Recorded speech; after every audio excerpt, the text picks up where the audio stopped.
Բարև ձեզ, մերսի, որ Արմատի և UAT հրավերը ընդունել եք ու եկել եք մեր պանելային քննարկման։ Թեպետ սկսեմ ընդհանրական հարցով, հարցը ուղղում եմ բոլորիդ։ Ձեր կարծիքով որն է այսօրվա ֆորմալ կրթության հիմնական առաքելությունը, արդյոք դա գիտելիքներն են, հմտությունը, աշխատունակությունը, թե ինչ-որ այլ բան, և արդյոք մեր պատկերացումն ու պահանջները ֆորմալ կրթությունից փոխվել են տարիների ընթացքում։ Սևակ ջան, կարող ենք հենց քեզնից սկսել։ Բարև ձեզ, շնորհակալություն հրավերի համար և նաև ողջունում եմ բոլոր մասնակիցներին։ Տեսեք, կրթությունը շատ երկար տարիներ, բացի նրանից, որ պատրաստել է մասնագետներ, ովքեր պետք է կամ ինդուստրիա գնային, կամ գիտությամբ զբաղվեին, ինքը նաև որոշակի դարբնոց է, որտեղ մարդիկ հավաքվելով, մտածելով, նաև որպես մարդ են կայանում, այդ մասը չի կարա փոխվի, որտեղ ոչինչ այդ մարդկային շփմանը ու կայացմանը չի կարող փոխարինել, ոչ մի AI կամ այլ տեխնոլոգիական լուծում։ Բայց այստեղ շատ կարևոր խնդիրներ են առաջանում, որտեղ ֆորմալ կրթության մեթոդները, որոնք որ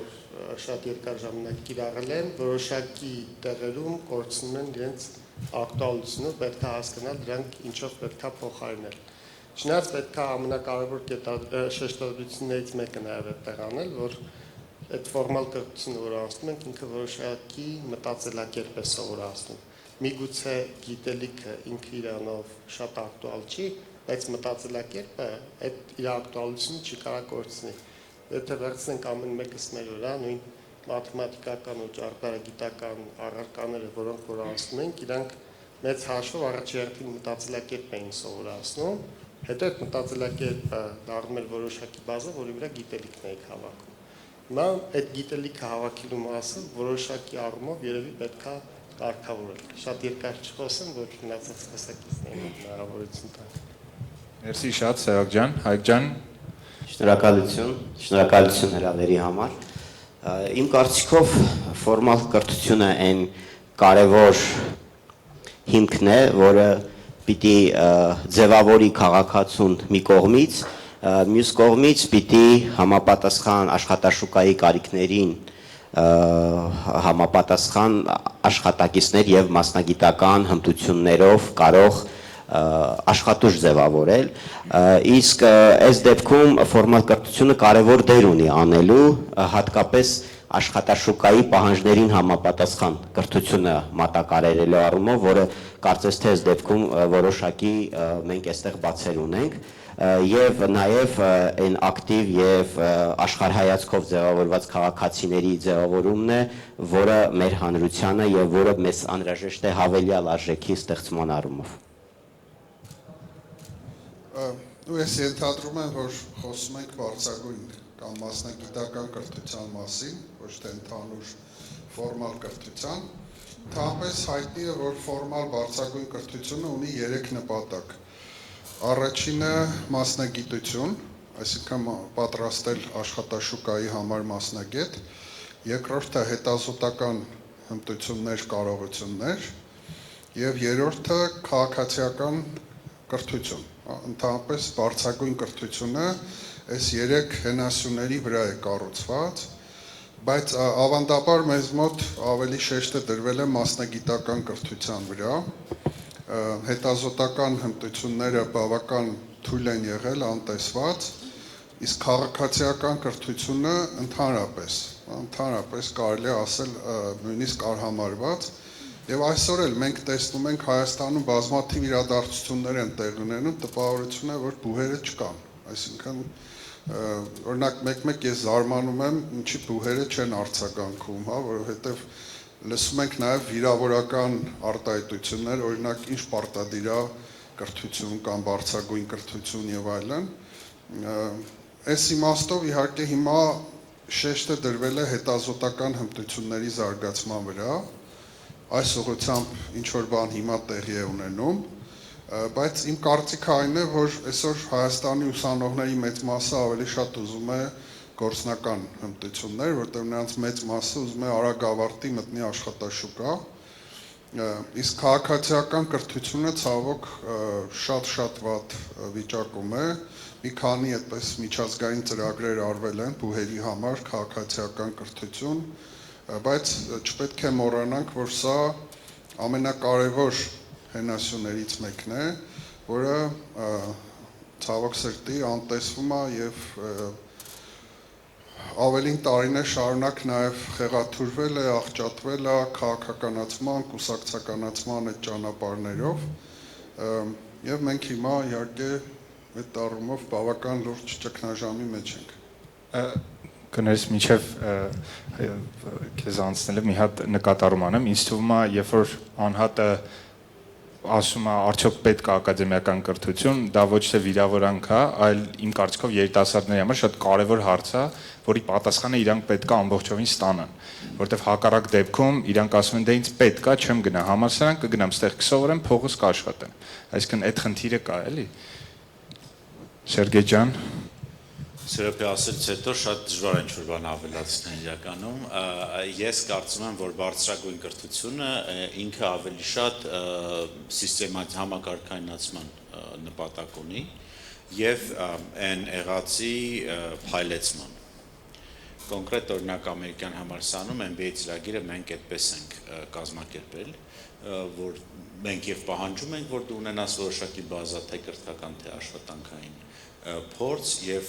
արդեն բոլոր դասախոսները իրենց մատերիալը կազմում են այնպես, որ հիմք ենթադրվում է հիմք ունես։ Եվ շատ հետադարձ կապ ենք ստանում ուսանողներից, որ իրենք իսկապես ճիշտ տեղերում են դասավորում իրենց գիտելիքները։ Եվ ես միշտ ասում եմ հենց այդ սկզբնական մեր հանդիպման ժամանակ մեր ուսանողներին, որ մի սպասեք, որ ինչ-որ տենց նոր բաներ եք սովորելու։ Կարծում եմ սա է բարձրագույն կրթության մասը։ Մենք կվերադառնանք դրան, այն հարցով, որ տալու եմ ձեզ, Վաննե ջան։ Բարև ձեզ, շնորհակալ եմ հրավերի համար։ Իրականում խոսնակների հետ համաձայն լինելով ես փորձեմ գործատուի տեսանկյունից այս հարցին պատասխանել։ Այսօր Կերոն հիմնադրամը թերևս լինելով լավագույն գործատուներից մեկ առանց ավելորդ համեստության ասել, մենք մեծ խնդիր ունենք աշխատակիցների գտնելու։ Ամսական մենք անցկացնում ենք, չեմ կարող ասել ինչքան հարցազրույց եւ չենք կարողանում մարդ վերցնել աշխատանքի, որտեվ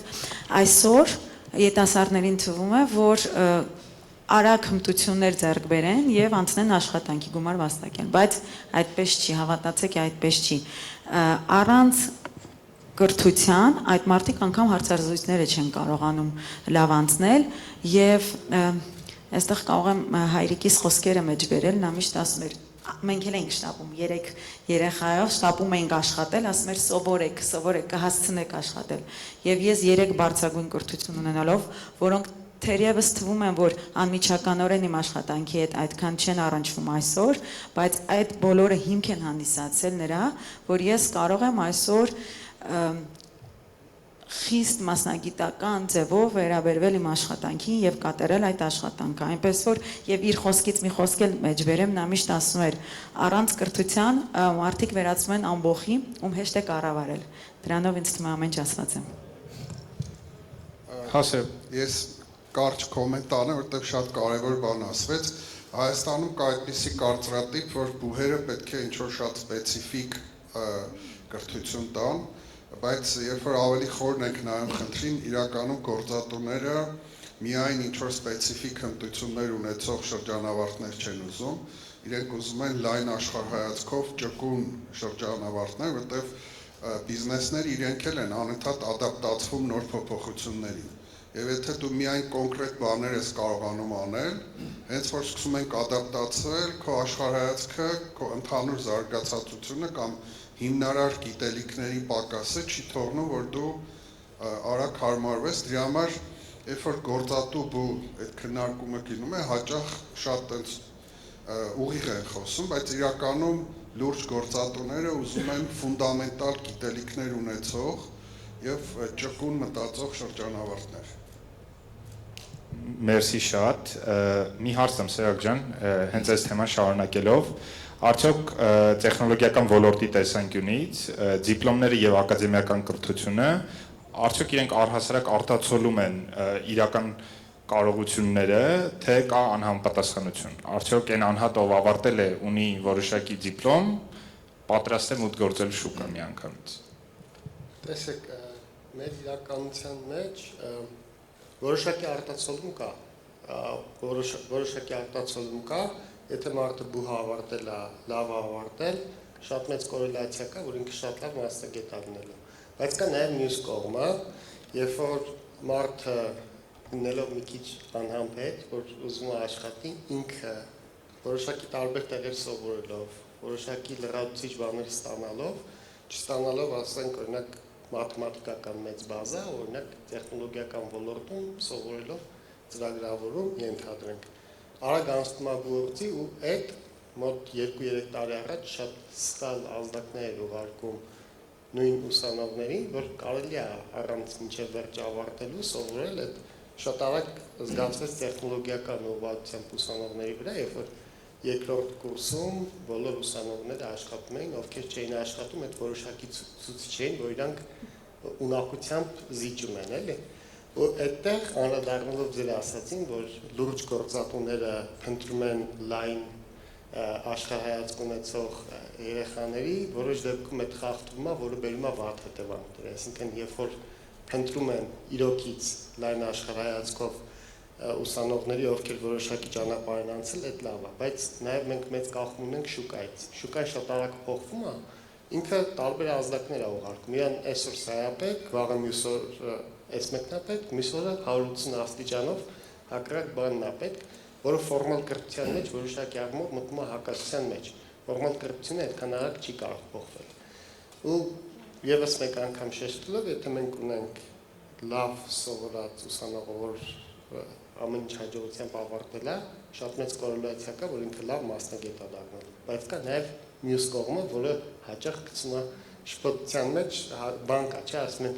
գիտեք, օրինակ Բիլ Գեյթսը քոլեջը չավարտեց, դարձավ միլիարդատեր, Ցուկերբերգը չավարտեց, դարձավ միլիարդատեր, բայց մյուս կողմը չեն ասում, որ հələ եկեք մի հատ հաշվենք չավարտածներից քանիսն է դարձել ու ավարտածներից քանիսն է դարձել։ Երբ որ այդ ամբողջ պատկերն են ասում, ամբողջ ճշմարտությունը տեսնում եք, հստակ կորելացիա եք տեսնում, որ ով որ հաջողությամբ ավարտել է, քանակական տեսանկյունով այնտեղ շատ ավելի հաջողակներ կա։ Ու այն նեգատիվ օրինակը հանրայնացնելով ցույց տալով մենք հաճախ սխալ ազդակներ ենք ուղարկում մեր երիտասարդներին։ Եվ այդ պատմություններին հավատալը եւ դրանց ոնց որ դրոշ դարձնելը նորից ֆունդամենտալ կրթության պակաս է, ասեմ ձեզ, որ այդ storytelling-ը ինչ որ տեղի ունենում, շատ ինչ որ տենց վերևից, հա ինչ որ մի հատ պատմություն է, որը որ տենց ինչ որ գտնվում է վերևում on the surface, հա, ինքը դրած է, ու բնականաբար, եթե դու չունես խորքային կրթություն, դու հենց դրանից էլ բռնվում ես ու սկսում ես դա համարել նորմա։ Նու այդպիսի բաներ է սովորացնում ֆունդամենտալ կրթությունը։ Բացի դրանից առաջին մեր սպիկերը շատ համաձայն եմ, ձեր առաջին խոսքի ժամանակ ասացիք, որ այդ էմոցիոնալ մասը, հա, կամ մարդկային մասը երբեք չի փոխարինվի։ Նաև հենց այդտեղ եւ այստեղ Սերոպին էլ կարող եմ ոնց որ կրկնել, ասելով, որ երրորդ հա քաղաքացի կրթելը նաև դրա նման մի բան է։ Այդ ամեն ինչը անտեսվում է մեր բարձրագույն կրթության, հանրապես մարդկանց կողմից, բայց հենց բարձրագույն կրթությունն է, որ տալիս է այդ ամեն ինչը, էմոցիոնալ ինտելեկտը, սովորել կարողանալը, լավ քաղաքացի լինելը, համագործակցելը, համակեցության պայմաններ ծանոթանալը, շփվելը նույն դասախոսների հետ, քո նպատակին հասնելը, այդ ամեն ինչը շատ կարևոր հարցեր են, որ կարծում եմ հենց գործատուներն էլ պետք է գնահատեն։ Եթե թույլ կտակ, ես առօրեական մի օրինակով, ես եւի տենց ավելի առօրեական օրինակներ բերելով խոսեմ, այս նույն խնդիրը ասեմ, որ քույրիկիս աղջիկը, ով University of Toronto-ում է սովորում, top 20 համալսարաններից մեկում, Մայամիում ենք այս ձմեռ միասին եւ այնտեղ մի հատ այդպես կրուիզ կա, միլիոնատերների կրուիզ,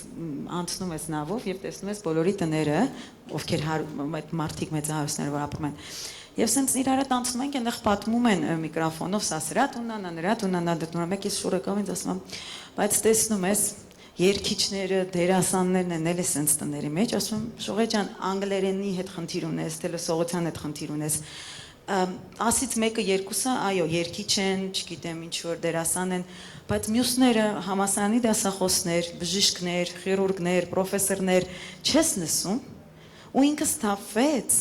Այսինքն մենք մեր ընտանիքում անգամ խնդիր ունենք մեր երեխաներին բարբերաբար կանգնեցնելու եւ այո, ոչ թե այդ պատահական 100-ից 1-ը, որ առանց կրթությամբ,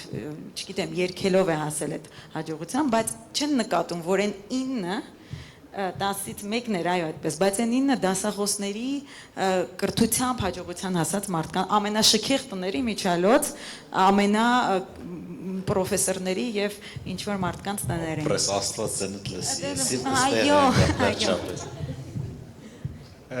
Լրիվ համաձայն եմ ձեր ասածների հետ, բայց միշտ այդ հարցն է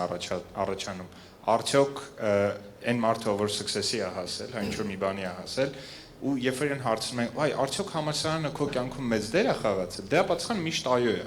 Անկամ եթե այդ մարդը այդ համալսարանի հետ ընդհանրապես կապ չի ունեցել։ Մենք միշտ ծախում ենք այն գաղափարը, որ այո, համալսարանը իմ կյանքում շատ մեծ դեր է ունեցել, բայց մեկ մոռանում ենք, որ ցավոք սրտի ոչ միշտ է որ տենց է, անկամ եթե success-ը շատ է լինում։ Սերոբ ջան, մի հատ հարց էլի, քննադատները պնդում են, որ համալսարանները գործում են որպես դիպլոմների գործարաններ, արդյոք սա արդարացի նկարագրություն է, թե կրթության մասին լրիվ սխալ պատկերացում, եւ ըստ ձեզ որտեղից է այս համոզմունքը գալի, այսինքն որտեղից է storytelling-ի, Սերգեյի ասած հիմքը։ Դե մեծամասամբ ճիշտ է, եթե պատկերավոր ասեմ, այսօր Հայաստանի բուհերի ուսանողների 80%-ը վճարում է, որ մնացած 20%-ը սովորի։ Այսինքն 80%-ը վճարում է, նորմալ դասի չի գալիս, նորմալ չի սովորում, բայց այն մյուս 20%-ը նաև օգտվելով այդ 80%-ի վճարած ուսման վարձերից նորմալ սովորում է։ Այսինքն եթե այդ 20%-ը նայենք, չէ, իրենց համար բուհը դիպլոմի ֆաբրիկա չէ, բայց այն մնացած 80%-ի համար, այո, բուհը դիպլոմի ֆաբրիկա, իրանք նույնիսկ աշխատում են, դասել չեն գալիս, բայց ինչի է այս խնդիրը մեզ մոտ առաջացել, հա։ Իմ մոտ կա այդ կարծիքը, որ մեր կրթական համակարգը մի տեսակ ոնց որ նախորդ աստիճանի հանդեպ ունի անվստահություն եւ նաեւ ինչ որ իմաստով փորձում է լուծել խնդիր, որը դիտի կրթության նախորդ աստիճանը լուծած լիներ։ Հիմա քայլ առ քայլ ներկայացնեմ պատկերավոր, օրինակ, երբ որ երեխան գնում է մանկապարտեզ, չէ, իրեն ասում են, այս ձեր տունը չի, ինչ եփել ենք տիուտես։ Երբ որ երեխան գնում է դպրոց, իրան ասում են լրջացեք, ուղիղ նստեք, լուր մնացեք, սա ձեր համար մանկապարտեզ չի։ Երբ որ երեխան գնում է բուհ, այնտեղ ասում են, ինչ որ սովորել եք դպրոցում մոռացեք, մենք ձեզ այդտեղ լուրջ բաներ կսովորացնենք, հա, երբ որ հետո մարդը գնում է արդեն գործատուի մոտ, գործատուն էլ ասում է, որ այս ձեր համար համալսարան չի, երբ ուզեք գաք, երբ ուզեք չգաք, այսինքն ստացվում է, որ կա մի կողմից անվստահություն նախորդ աստիճանի հանդեպ եւ ըստ էության այն գիտակցում է, որ կրթության նախորդ աստիճանը իր խնդիրը ըստ էության չի լուծել։ Հիմա մեր պարագայում շատ մեծ ազդեցություն է ունենում ֆինանսատնտեսական այդ սոցիալական խնդիրները։ Հայաստանում բարձրագույն կրթությունը շատ թանկ է, ընդ որում մենք հաճախ հաշվարկում ենք ուսման վարձերով, որ դե ոչինչ 500,000, 400,000, 600,000, բայց մենք մոռանում ենք այն լրացուցիչ ծախսերը, որ ուսանողները պետք է անեն կացության համար։ Եվ երբ որ այդ գումարները հաշվում է, ստացվում է, որ ուսանողին, մեկ ուսանողին մարզից եկած ամսական 200-ից 300,000 գումար է անհրաժեշտ, որը մարզային ընտանիքների համար մեծ ծախս է։ Հայաստանում բուհերում տեղերի միայն 16%-ն է անվճար։ Շուրջ 85%-ը տեղերի վճարովի է։ Այս ամեն ինչը շատ լուրջ խնդիրներ են ստեղծում եւ սա է պատճառը, որ շրջանավարտները արագ փորձում են մտնել աշխատաշուկա, որ փող աշխատեն, այդ գումարները կարողանան տալ։ Նաեւ այստեղ բացասական է ազդում բարձրագույն կրթության վրա, կրթության երկարաձգումը 12 ամյայի։ Երբ որ մենք դպրոցները դարձրեցինք 12-ամյա, ըստ էության մենք չենք լուծել 11-12-րդ դասարանների հարցը։ Երեխաները այդ դասարաններում ձանձրանում են, ունենք բացակայության բարձր տոկոս, եւ այդ տարիքից սկսում է հիասթափությունը կրթության հանդեպ, սկսում են աշխատել եւ երբեմն նաեւ ավելի շատ, քան օրինակ ուսուցիչը։ Սերով ջան, դու ասեցիր համալսարանի վարձերի վերաբերյալ, ես ուղղակի եթե կան մարդիկ, ովքեր դրա կարիք ունեն, այդտեղ նաև հերթա գալիս մասնավոր հիմնադրամների, օրինակ կա հայ կրթության հիմնադրամը, Ջինիշյան հիմնադրամը եւ այլն, որոնք որ տրամադրում են կրթաթոշակներ, որ երեխաները սովորեն համալսարաններում, բայց խոսելով հաջորդ ու նախորդ մակարդակներից, Սերգեյ ջան, մի հատ sense հարց, ինչպես կարող ենք, ինչ պետք է մենք անենք, որպեսզի MBA եւ ընդհանրապես մասնագիտական ծրագրերը խուսափեն ստատուս լինելուց եւ փոխարենը նպաստել employability-ին, զբաղվածությանը։ Այսինքն, հա, դուք ասացիք ստրուկտուրային կրթություն, ստրուկտուրավորված կրթություն եւ այլն, բայց մեկը մնում է դա։ Իսկ ինչի պայքարել դրա հետ, թող լինի ստատուս էլ, որովհետեւ գիտես,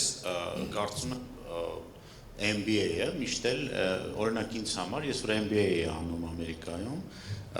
ես ասենք բնակարանն եմ իմ վաճառել, որ կարողանամ այդ թանկ կրթությունը ինձ թույլ տամ, ես գիշերները չէի քնում, ես ունեի կոմպլեքսներ, որովհետև առաջին սեմեստրից հետո ես հասկացա, որ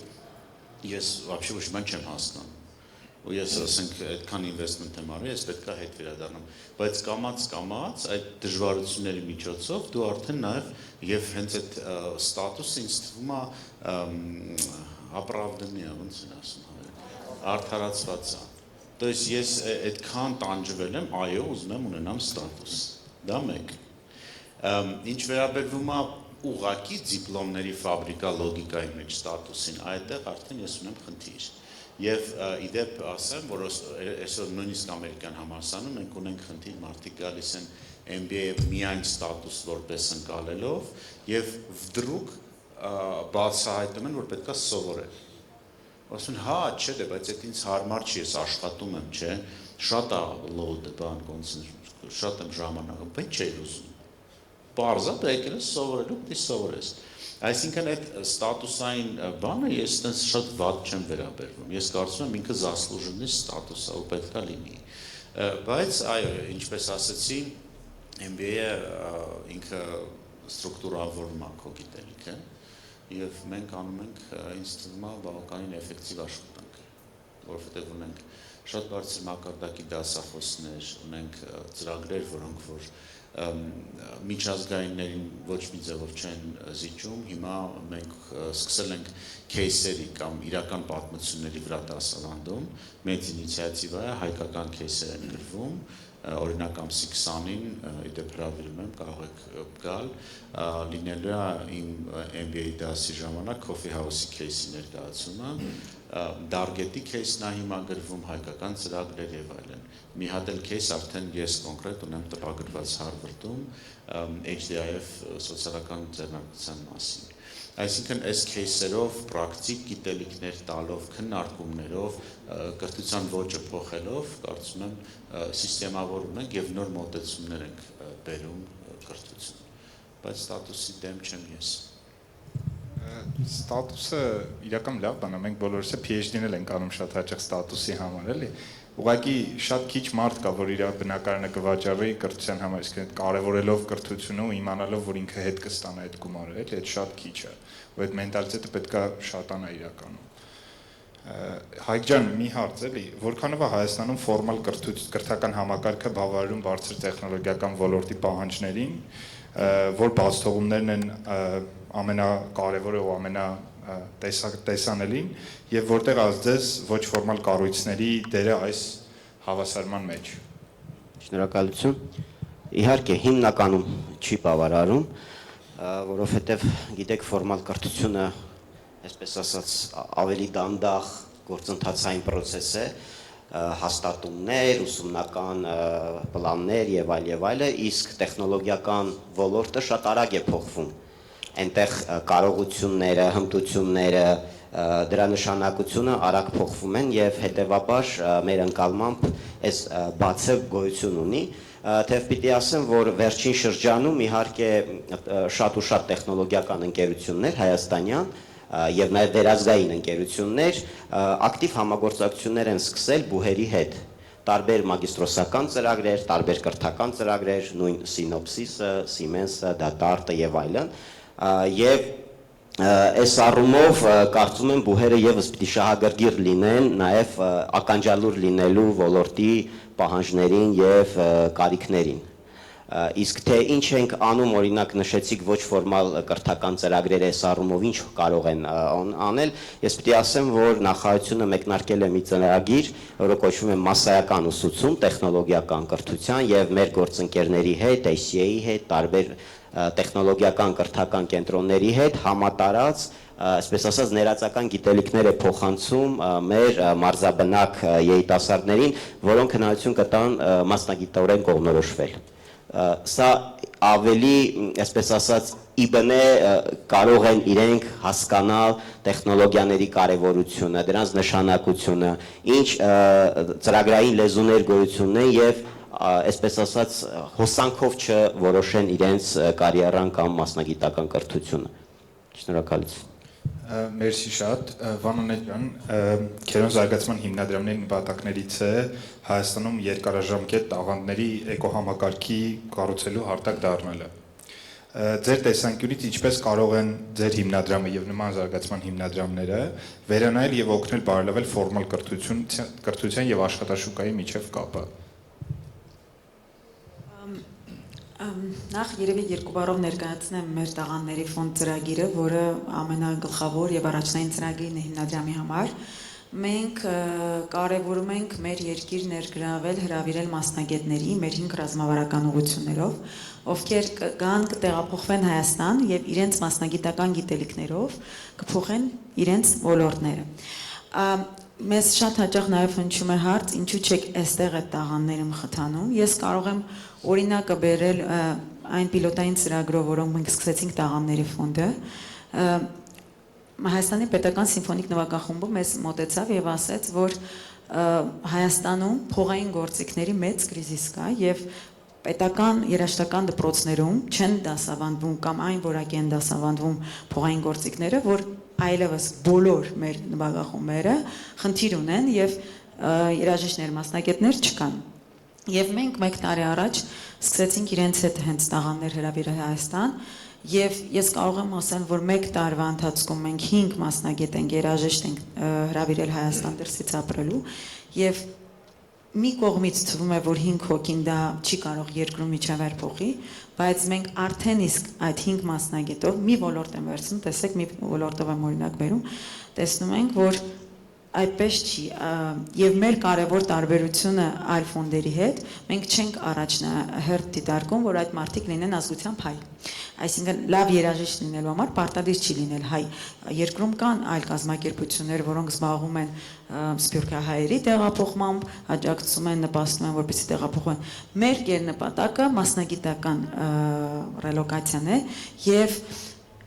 Իսկապես կարող եմ ասեմ, որ մենք տեսնում ենք, որ տաղանդների ֆոնդ ծրագիրը արդեն իսկ իր պտուղներն է տալիս, որտեղ դրսից գալիս են լավագույնները իրենց բնակավարում եւ մենք վստահ ենք, որ այս մասնագետները գալով մեր պայմանագրի համաձայն մասնագետները պարտավորվում են ոչ միայն ամբողջ դրույքով աշխատել իրենց աշխատավայրում կոնկրետ, նրանք պարտավորվում են առաջինը դասավանդել որևիցե պետական հաստատությունում Հիմա մենք ունենք մեր երաժիշտները դասավանդում են տարբեր պետական երաժշտական դպրոցներում, եթե օրինակ այլի շարունակենք սիմֆոնիկի օրինակով, եւ երկրորդ կետը պարտադիր, իրենք պարտավորվում են նաեւ մաստեր կլասներ տալ այդ դպրոցների շնորհալի երեխաներին։ Եվ բացի դրանից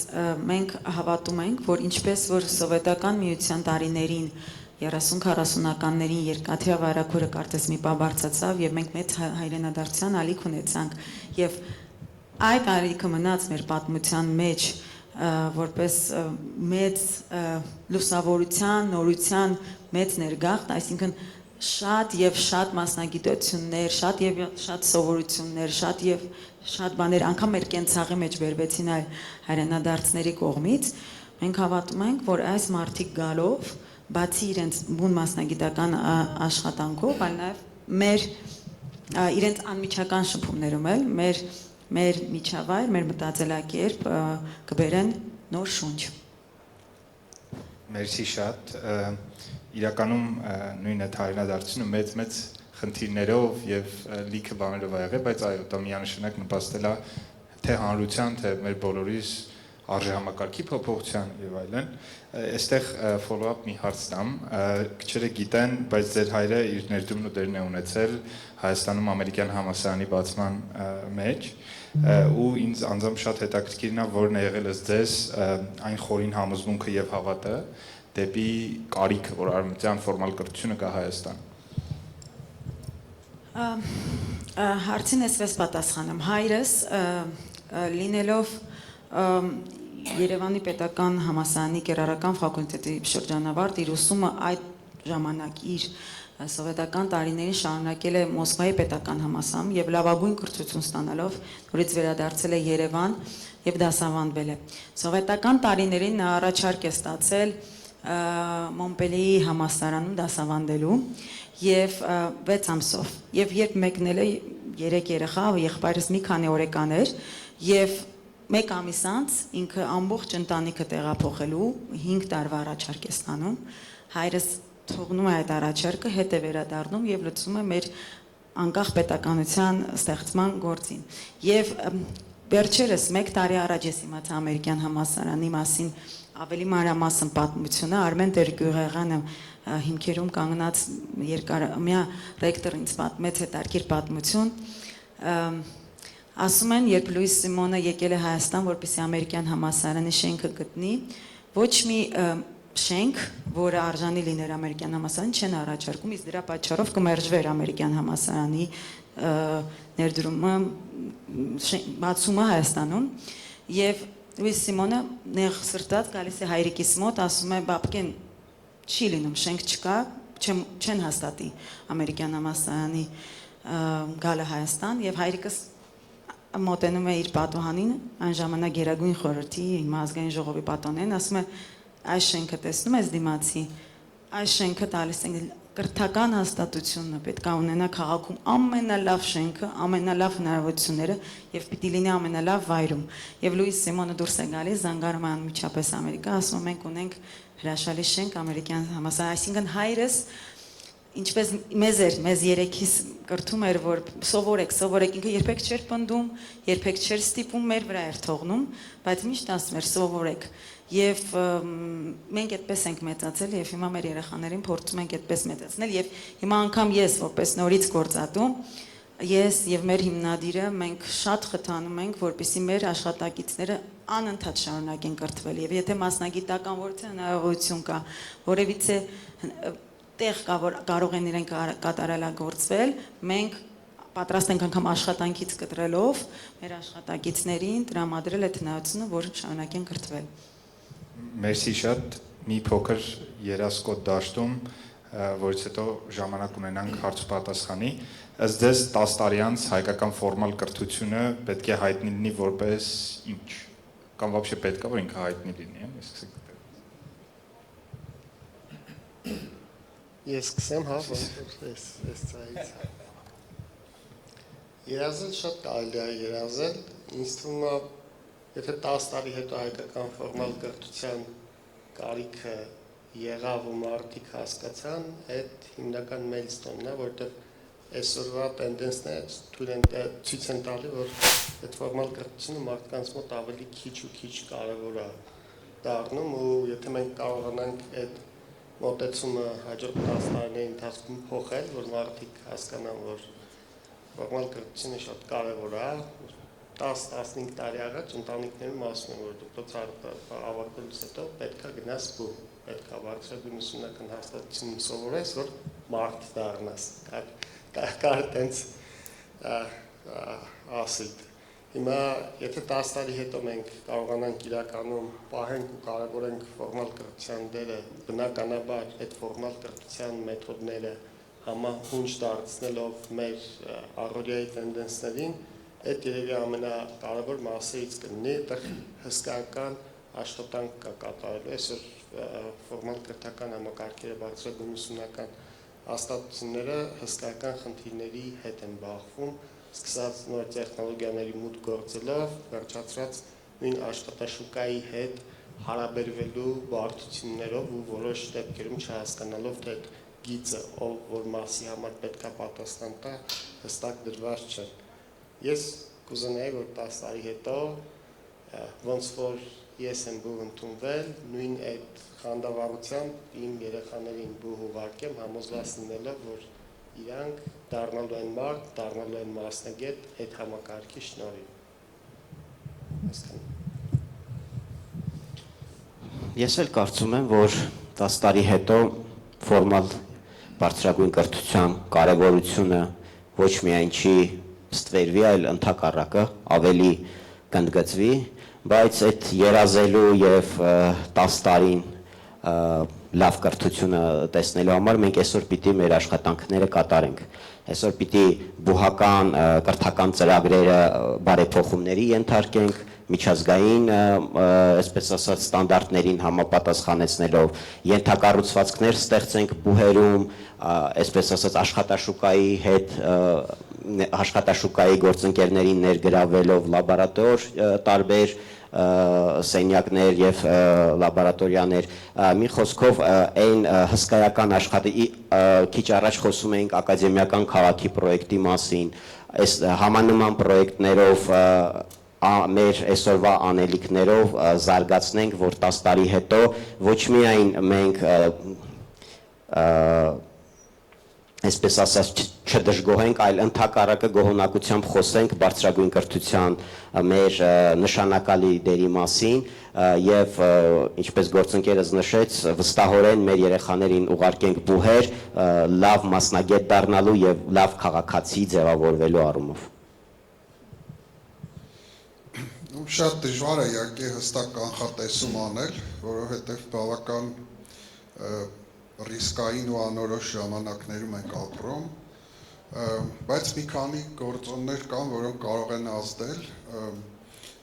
Իմ կանխատեսումը այն է, որ ֆորմալ կրթության դերը մի քիչ կնվազի, ինչու, որովհետև հիմա ուսանողները սկսել են նաև սովորել ոչ միայն մեծերից, այլ նաև, այսպես ասած, տեխնոլոգիաներից եւ իրենց հասակակիցներից։ Այն նախկին ավանդական համակարգը, որ մեծերը սովորացնում են երիտասարդներին, ցավոք գնալով թուլանում է եւ մենք այսօր ունենք արդեն ուսանողներ, որոնք ավելի շատ այսպես ավտոդիդակտ են, այսինքն ինքնուսներ են, որոնք տարբեր տեղերից նաեւ ոչ ֆորմալ ինչ որ բաներ են սովորում եւ ավելի շատ այդ ճանապարհով են գնում։ Կարծում եմ մեծերի դերի նվազեցումը բերելու է նաև ֆորմալ կրթության թուլացման։ Մյուս գործոնը, որ շատ մեծ ազդեցություն կարող է ունենալ բարձրագույն կրթության վրա, դա սուպեր ինտելեկտի, արհեստական սուպեր ինտելեկտի հարցն է։ Ես հենց հիմա կարդում եմ Յուտկովսկու գիրքը, որտեղ ինքը շատ այդպես նաև ռիսկեր է տեսնում, որ անգամ եթե սուպեր բանականությունը ստեղծվի, հա, մենք ոչ միայն ֆորմալ կրթություն համալսարաններ չենք ունենա, այլ կարող է նույնիսկ մարդ էլ չմնա, որովհետև բավական մեծ ռիսկ կա եւ գիտեք, որ երբ որ ChatGPT-ն դուրս եկավ, բազմաթիվ մասնագետներ խորհուրդ էին տալիս չշտապել արհեստական բանականության հետ կապված, որովհետև ռիսկերը շատ մեծ են եւ եթե ստեղծվի այդ սուպեր բանականությունը, իրավիճակը կարող է շատ ավելի դրամատիկ զարգացումներ ունենա։ Մյուս գործոնը, որից կախված է, այն է, թե պետությունը ինչքանով կվերցնի հոգատարություն բարձրագույն կրթության վրա, որովհետև վերջին 30 տարիներին Հայաստանի ֆորմալ բարձրագույն կրթությունը տրվել է շուկայի տրամաբանության։ Այսինքն 90-ական թվականներին կար մեծ պահանջարկ բարձրագույն կրթություն ստանալու եւ ավակ սերունդը կհիշի եւ նաեւ միջին սերունդը, որ նստացույցեր էին լինում, բողոքներ, որ մարդիկ չէին կարողանում փուլ ընդունվել, դուրս էին մնում։ Դրա համար ասեցին, եթե ուզում են, եկեք վճարովի դարձնենք, ով փող տվեց, թող սովորի։ Հիմա այդ իմաստով բարձրագույն կրթությունը Հայաստանի լրիվ տրվեց շուկայի տրամաբանությանը, որի արդյունքում մենք այսօր մի քանի ռազմավարական մասնագիտություններով մանկավարժություն, գյուղատնտեսություն, որոշ գիտություններ ունենք լրջագույն խնդիրներ, որտեղ մասնագետներ չկան, շուկան է որոշում, իսկ շուկան որոշում է, որ պիտի բոլորս IT գնանք ու իրավաբանություն։ Հիմա այս ստեղից էլ է շատ բան կախված։ Պետությունը վերցնելու է իր վրա հոգատարություն բուհական կրթության հանդեպ։ Եթե վերցնի, սկսի նորմալ ֆինանսավորել բարձրագույն կրթությունը, առաջնահերթ ստրատեգիական մասնագիտությունները, գուցե ֆորմալ կրթությունը ուժեղանա, բայց եթե էլի շարունակենք թողնել շուկային, կարծում եմ ընդհանրապես եւ հիմա այս ակադեմիական քաղաքը ինչ է, հիմնական նպատակներից մեկը բուհերի միավորումն է, այսինքն ուսանողների թիվը պակասում է, եկեք ակադեմիական ինստիտուտների աշխատողների թիվը պակասում է, եկեք միացնենք, որն էլ իր հերթին կբերի նոր կրճատումների, որի արդյունքում կարող է էլի գնանք նոր միացումների եւ այդպես շարունակ։ Իմ պատկերացմամբ համաձայն եմ, որ մի քիչ կփոքրանա այստեղ ոլորտը, բայց գիտեք ոնց որ սկավառակների, հա, կամ սեղանի խաղերի ոլորտն է, ինքը դառնում է նիշային, բայց շատ ավելի կոնցենտրացված եւ ուժեղ։ Այսինքն թե օգտագործողներն են շատ ավելի ոգևորված օգտվում եւ թե դրա կարեւորությունը բարձրանում է, բայց ավելի նեղ շրջանակի համար կարծում եմ այդպես է լինելու։ Համաձայն եմ, որ պետությունը այստեղ պետքա ինչ որ դեր ունենա նաեւ, որովհետեւ եթե իսկապես թողնես նրան թե ուրա գնում ես ամեն ինչը, կարող է անդառնալի մենք կորցնենք։ Ես կարծում եմ, բայց եթե այդ իմ կանխատեսումը տեղի ունենա, այսինքն նիշային պրոդուկտ դառնա բարձրագույն կրթությունը, ինքը կդառնա նաև շատ ավելի գիտակցված եւ շատ ավելի պատվաբեր ոնց որ, այսինքն դու cool է, էլի որ դու դա ունենաս, ինչ որ տես կայֆոտ բան է դառնում, ստատուս։ Ես իրականում սարսափում եմ այդ ապագայից, որ կարող է կրթությունը դառնա տենց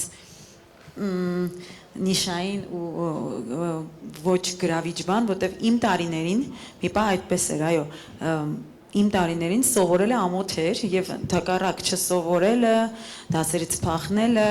ծանոթով կամ գումարով ստանալն էր շատ պատվաբեր, բայց ես հետո ուրախությամբ սկսեցի հետևել, որ դա գնալով դարձավ նորից ամոթ բան եւ պախարակելի բան եւ կամած սովորողներն ու լավ սովորողները սկսեցին ավելի լավ տղալիներ եւ լավ աղջիկներ լինել եւ ես շատ մեծ հույս ունեմ որ մեր երեխաները չգիտեմ կրթության մասնակիցները այլ բաներ են ասում բայց ես հույս ունեմ որ դա կշարունակի մնալ պատվաբեր առաջադեմ գրավիչ եւ մեծ բարձունքների հասնող ըստ իս միակ ուղին այլ ուղիներ կան եւ կարող է քիչ մարդիկ այդ ուղիներով էլ գնում են եւ հաջողության են հասնում, բայց եկեք միշտ դրանց զուգահեռ մեր երեխաներին ասենք, որ դրանց ստատիստիկան շատ քիչ է, խելացի մարդիկ են մեծ հաջողությունների հասնում կյանքում։ Բայց ամեն դեպքում այդ գարաժները ունենալ, որտեղ հենց գարաժում է այդ Amazon-ը ու ամեն դեպքում դուրս մնալ, ես զզվում եմ այդ պատմություններից, պրոստը չեք պատկերացնում, էլի։ Դրա համար իմ վերջին, եթե մեսեջի հնարավորություն կարամ, հա, Ժորժ ջան, այդ բանը հարուստ հայրիկ, աղքատ հայրիկ բան այդ տիպի գրքերը, որ տենց ինչ-որ sense mainstream կլիշե մեսեջներ են տալիս, խնդրում են, օքեյ, կարդացեք, մեր հա, գիրք տպագրատներին, գիրք արտադրողներին, գրողներին, եկեք փուրը չտանք, հա, բայց լուրջ մի ընդունեք, էլի խնդրում եմ։ Մերսի Սերգեյ ջան, մենք ունենք ժամանակ, եկեք հարց ու պատասխան անենք, եթե հարցեր ունեք, ձեր բարձրացրեք, ձեզ մոտենան։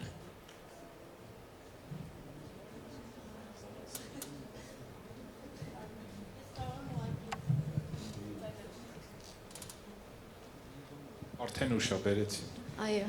նախ շնորհակալություն։ Ինձ համար հետաքրքիր էր, որ ուսումնական ծրագրերին, անդրադարձ չեղավ։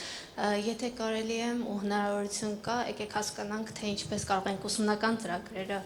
կապել քաղաքացիական կյանքին, Հայաստանի ներկայիս կյանքին ու նաև ընդհանուր, Շնորհակալություն։ Սիրով կարծում եմ քեզնից սկսենք, քեզ են ուղին։ Հիմա տեսեք, վերջի տարիներին ես ասացի, որ Հայաստանի բուհերում սկսել են հետազոտությունները կարևորել, բայց դրա արդյունքում ես տեսնում եմ, որ սկսել են տուժել ուսումնական ծրագրերը եւ ընդհանրապես դասավանդման process-ը։ Մի քանի օր առաջ Times-ի համալսարանների այդ դասակարգումը հրապարակվեց 2026 թվականի, որտեղ ցավոք մեր բուհերից կար միայն ԵՊՀ-ն, այն էլ 1500-ի մեջ չկար։ Ու ես նայում էի գործակիցները, այնտեղ գործակիցներից մեկը, որով գնահատում են, հենց դասավանդումն է, եւ ասենք մեր ցուցանիշը մոտավորապես 10 բալի շրջանակում է, բայց ասենք լուրջ համալսարանները 80-90 կետի են հասել, այսինքն 9 անգամ մենք ավելի հետ ենք այդ իմաստով։ Ցավոք, այստեղ մենք գիտեք ինչ խնդիր ունենք մենք բարձրագույն կրթության եւ ոչ միայն բարձրագույն կրթության Հայաստանում մենք սիրում ենք շատ մեծ բաներ խոսալ հավակնոտ ծրագրեր, չէ՞։ Հիմա Սերգեյը ասեց այդ կլիշեների մասին, որ սովորելը լավ չի կարող առանց համալսարան ավարտելու էլ հարստանալ, մյուս մեր թերություններն են, որ մենք ասում ենք պետքա հավակնոտ բաներ մտածենք, փոքր բաներ մտածելը լավ չի։ Ու սրա արդյունքում մենք Հայաստանում ունենք իրավիճակ, որ ցենց հավակնոտ բաներ են անում, բայց այսպես ասած ոնց է դա կոչվում, անգլերեն մի հատ լավ բառ կա, housekeeping, հա, այն ամեն օրվա գործը վատ ենք անում, ամեն օրվա գործը, բայց մեծ բաներ ենք անում։ Հիմա եթե դու ամեն օրվա գործը չես անում, այդ քո արած մեծ բաները օգուտ չեն տալիս։ Մեր դասախոսների զգալի մաս, այսօր նորմալ ծրագիր գրել չգիտի, ամբիոնի լաբորանտը copy-paste անում է, գնում է, անկեղծ եմ ասում։ Մի մտածեք, որ եւ դա ես չեմ ասում, գիտնականներ, որ համալսարաններում աշխատող մարդիկ ավելի խելացի են, կան սովորական կամպանիաներում, հա։ Ափսոս ժամանակը չի թողնում, մի հատ հայտնի անեկդոտ կա, լավ պատմեմ, մի քիչ հոգնած կլինեք։ Մի անգամ մեկը ոսկե ձուկ ա բռնում, ձկնիկ, ասում է, ինչ ցանկություն ունես, ասա բաց թողնեմ, ասում է ուզում եմ, որ Նյու Յորքից Լոնդոն կամուրջ գցես, ես ինքնաթիռից վախենում եմ, որ մեքենայով գանք Նյու Յորքից Լոնդոն, դե ոսկե ձկնիկը ասում է, այդ չի լինի, անհնարին բան ես ուզում, ուրիշ բան ուզի, ասում է ուզում եմ, որ համալսարանների բոլոր պրոֆեսորները խելացի լինեն։ Այդտեղ ոսկե ձկնիկը ասում են առաջինը հələ հիշացրու ինչ էին ուզում։ Այնպես որ ցավոք սրտի մենք այդ խնդիրը ունենք։ Հասարակ բան է, չէ, ասենք առարկայի ծրագիր գրելը, ինչ որ դասավանդումը պլանավորել հետաքրքիր մեթոդներով, բայց այս հասարակ գործերը չի արվում։ Մարդիկ ավելի շատ այդ show-up, ցուցադրական, այդ տեսակի բաների վրա են այսօր իրանք ջանքերը դնում, ինչը չի երևում, չեն անում։ Ինչը երևում է, դրա վրա է ամբողջ ջանքը, բայց հաճախ այն ինչը որ չի երևում, թվում է երկրորդականաբան, հենց այդ է կարևորը։ Իմ կարծիքով այդ housekeeping հարցերը, եթե դու չես անում, դու ոնց որ ասենք առանց հիմքերի տուն ես սարքում։ Հիմքը չկա, ինչքան էլ սիրուն բաներ հարկեր սարքես, չկա հիմք։ Այդպես կբնութագրեի, այո, շատ եւ հետաքրքրություն էլ չկա, ասեմ ձեզ, որտեվ մոտիվացիան չկա։ Ինչի համար լավ դասավանդենք։ Դրա տեղը հոդված գրենք, դա է խրախուսվում։ Եկեք ես ամեն դեպքում մի հատ փոքր կոմենտ թողեմ, որտեղ սխալ մեսիջ էլի չուղարկենք լսարանին, էլի այդտենց դեպքեր կան, բայց ընդհանուր համալսարանը հսկայական ռեսուրս ունի ու հաճախ խնդիրները այնտեղում չեն, որ ծրագիրը լավ չի գրվում։ Ծրագրերը շատ գեղեցիկ գրվում են, եթե վերցնեք նայեք, հաճախ լաբորանտն է գրում։ Չէ, կան դեպքեր, բայց չգիտեմ, կարող է որոշ այլ համալսարաններում կամ հայրուսականի համար կարող եմ ասեմ, այդպես չի, եթե վերցնեք ֆորմալ ծրագրերի նայեք 90% եւ ավելը գրագետ գրված շատ լավ ծրագրեր են, բայց հսկայական խնդիր է առաջանում, երբ որ այդ ծրագիրը անելու համար դու պետք է մասնագետներ գրավես։ Այն այս բանի շրջանակում երազանք ես կուզենայի, որ 10 տարի հետո մեր բոլոր համալսարանները հետազոտական լինեին, որտեղ այդ դեպքում դու կարողանում ես ներքին հետազոտողի ռեսուրսով լավ կրթություն ապահովես։ Այդ կարևոր կետ է, դրա համար համալսարանը չնայած նրան, որ դեպքեր կան, որ հա կարա վատ գրված լինի, բան լինի, բայց ինքը հսկայական ռեսուրս պոտենցիալ է պարունակում, չի կարելի 1-2 թերությունների պատճառով գալ են նույն բանի պատմությանը, որ քոլեջից դուրս մնացածը դարձավ միլիարդատեր, էլի, այդ ռեսուրսը չի կարելի թերագնահատել։ Այլ հարցեր։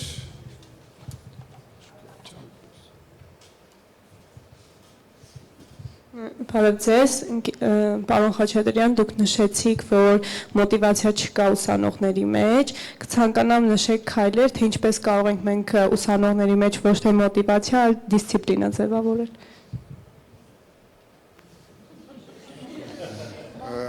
Նու շատ լավ հարցեր իհարկե,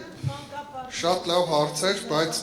դիսցիպլինա ձևավորելու համար պետք է լինեն արդյունավետ համակարգեր։ Հայաստանի խնդիրը որն է, որ մենք քանի որ համակարգեր չունենք, աշխատող խիստ դիսցիպլինար համակարգեր, մենք գնում ենք զիջումների։ Այսինքն, օրինակ ես նայում եմ նույն մեր համալսարանները շատ ներողամիտ են եւ բացակայությունների հանդեպ եւ չիմանալու հանդեպ եւ ասենք, չգիտեմ, այս մեկը պիտի երեխա ունենա, այս մեկը հիվանդ է, եկեք ընթառաջենք, այս մեկի բարեկամն է, այսինքն մեզ մոտ սիստեմները չեն աշխատում։ Հեշտությամբ անհատը կլինի դասախոս, ուսանող, շրջանցում է սիստեմը հարմարացնում է իրան եւ կարողանում է այդ ձևով իր խնդիրները լուծել։ Մի հատ շատ լավ արտահայտություն կա, ասում է, եւ դու կարող ես իհարկե ձգտել բարձր նպատակների, բայց սիստեմը քեզ միշտ իջացնելու է իր մակարդակին։ Հիմա հաճախ ես ճանաչում եմ նաեւ այդպիսի դասախոսներ, որոնք շատ խիստ են ու ծայրահեղ սկզբունքային, իրանք էլ Հայաստանում շատ լուրջ խնդիրներ ունեն, որտեղ սիստեմը չի թողնում, որ այդ մարդը սկզբունքայնությունը ինչ որ մի շրջանցող մի բանով այդ մարդուն էլ են ուզում իջացնել սիստեմի մակարդակին, հա։ Եթե դու անգամ շատ ազնիվ նպատակներով ուզում ես օբյեկտիվ գնահատես ուսանողներին, ու ասենք որոշես, որ 30%-ը պիտի դուրս մնա, քեզ ոչ սիստեմը չի թողնի դա։ Ինչու, որտեղ սիստեմը շուկայական տրամաբանությամբ է, եւ եթե դու 30%-ին դուրս թողնես, բուհը լուրջ ֆինանսական խնդիրներ կունենա։ Դրա համար ես կարծում եմ, որ ամեն ինչ սիստեմից է։ Եթե սիստեմները աշխատում են, դիսցիպլինան, մոտիվացիան, ես տեսել եմ իմ ուսանողներին մեր համալսարաններում եւ տեսել եմ արտերկրի համալսարաններում։ Ստեղ այդ ուսանողը գալիս էր ձեռքերը թափ տալով, ոչինչ չկար, այնտեղ ինքը ուսապարկով էր ման գալիս եւ ինչ էր ասում էր, եթե այստեղ դատարկ ձեռքով մտնեմ համալսարան, ին վրա կծիծաղեն, որտեղ բոլորը տետրերով, գրիչներով, համակարգիչներով, գրքերով են գալիս, չէ՞։ Վաղը երկուշաբթի է, գնացեք տեսեք, քանի հազար ուսանող առանց որևէ բանի մտնում է համալսարան։ Տետրի, գրիչի, համակարգչի, չկա ոչ մի բան։ Եթե թույլ կտաք, ես նաև մեր օրինակով երկու օրինակ բերելով էլի փորձեմ անդրադառնալ, ինձ շատ հարազատ մարդկանցից մեկը վերջերս ինձ զանգարեց, ասում է չնշեմ, որ բուհի ռեկտորի մասին, ասում է տնաշեն եմ, տղաս իր մեկնաբանման, նորից եմ կրկնում, ինձ համար հարազատ մարդու մասին եմ խոսում, այսինքն օտար մարդ չի, իր մեկնաբանման, որ արդարացի պատճառով քննությանը չէր մասնակցել, ասում է ինչքան ծանոթ փորձեցինք խառնել, չստացվեց, որ մի ձև գտնենք, որ վերահանձնի, ու մի կողմից, նորից եմ կրկնում, ինձ համար հարազատ մարդ էր, բայց անկեղծությամբ ես ուրախացա, որ այդ ռեկտորի վրա չեն կարողացել լծակ գտնել, որպեսզի թողնի, եթե կարգը, օրենքը այդպես է, որ պատճառների մեջ չենք խորամ, ինչ արդարացի պատճառով ուսանողը չի անցնել, վերջ, դուրս ես մնում։ Եվ երկրորդ օրինակը բերեմ մեր հիմնադրամի օրինակից ճիշտ եք ասում, մանկապարտեզներից է պետք սկսել, ինչու, որովհետև մենք հիմա այդ դպրոցի հետ միասին մեր մարզերից մեկում որոշեցինք կրթական մի նախաձեռնություն սկսել եւ իրենց այդ պրոնախագիծը տանել մեր մարզերից մեկ, տվյալ դեպքում Տավուշ, տվյալ դեպքում Դիլիջան, որտեղ մեկ ավագ դպրոց կա եւ կարող եմ օրինակը բերել, որ ասեմ մեկ տարվա ծրագիր է եւ հիմա հավաքում ենք մենթորների եւ ավագ դպրոցի աշակերտների, որոնք պետքա գան եւ շատ հետաքրքիր project management ծրագիրը, որ մեկ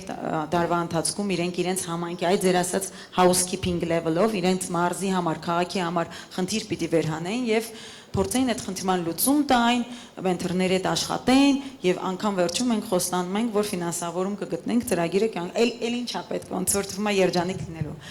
Երեխաները ոչ թե գրիչով թղթով են գալիս հանդիպումների, թզբեխով են գալիս հանդիպումների, 14-15 տարեկան երեխաների մասին ենք խոսում։ Այո։ Եվ բայց նայեք, հոկտեմբերն է մենք մի քանի հանդիպում ենք արել, կարող եմ ասեմ, որ նախ մենթորներին ընտրելուց 5 մետրից պիտի 3-ին ընտրեին։ Ես վստահ եմ, որ ես լսում եմ մենթորների ներկայացումը, վստահ եմ, որ մենթորներից մեկը ով խոսում էր հետազոտությունից, բավական լուրջ ծրագրից, շատ հավանում է այդ մենթորին, ասի հաստատ չեն ընտրելու, որովհետև շատ լուրջ բաներից էր խոսում։ Նախ զարմացեց, որ իրեն ընտրեցին, մեկը իրեն ընտրեցին։ Դա ինձ համար բավական շոկային էր, որովհետև մյուս երկուսը ավելի թեթև տենց հաճելի բաներից էին խոսում։ Նախ իրեն ընտրեցին, եւ այդ հանդիպումից հետո որոշ թզբեխով տղաներ մոտեցան մեր թիմին եւ ասացին մենք երկու հեռախոսի համար ունեինք այն մեկը տանը անջատած է այս մյուս համարը գրեք էլի այսինքն իրանք ստել էին տվել էին սխալ հեռախոսի համար իրանց հետ կապվելու համար եւ ամեն 2-3 հանդիպում հետո իրանք զգացին որ չստեղից մի բան կդուրս գա այսինքն իսկապես մենք շատ էներգիա ենք տա այս ծրագիրը մեզնից ես վստահ եմ դեռ մինչև հունիս շատ էներգիա կտանի բայց անգամ եթե մեկ դպրոցի 40, չգիտեմ 35 20 աշակերտ կփոխի իրանց այն էլ Դիլիջան քաղաքը պատկերացնեք չէ 14-15 տարեկանից արդեն բոլորը աշխատում են մեկնաբանում են ինչի չենք կարող գանք այդ դասերին որտեղ բոլորս աշխատում ենք ընտանիք ենք պահում բայց մենք մեծ հավատով եւ հույսով հույս ունենք որ հունիսին կունենանք արդեն մտածելակերպ փոխված մի խումբ երիտասարդներ Մերսի շատ իրականում հարցերը շատ են ու ինձ թվում է այս քննարկումը կարելի է ժամերով անել բայց մենք պետք է ավարտենք շնորհակալություն շատ որ եկաք մասնակցեցիք ու հարցերին պատասխանեցիք սպասեք մյուս տարվա Արմատ Թեք Արմատ Թոքերին